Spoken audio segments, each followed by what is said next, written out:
नमस्कार मंडळी, जय सियाराम सगळ्यांना। तर चला, इकडे चालू होती दिवाळीची साफसफाई।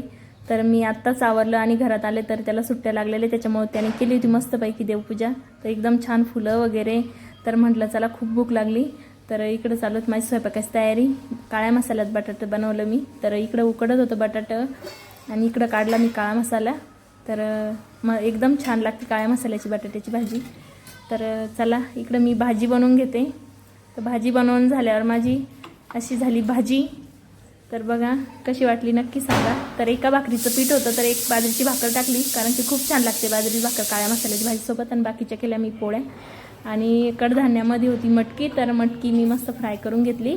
नॉर्मल तेल टाकलं, थोडंसं मीठ टाकलं आणि जास्त वेळ नाही करपू दिली, नॉर्मल नुसतं असं गरम होऊ दिली, कारण की तशी तर कच्चीच छान राहती। तर अशी होती आमची मटकी फ्राय झाली आणि अशी होती थाळी। तर इथं दाखवला नैवेद्य। तर असा होता आजचा दिवस।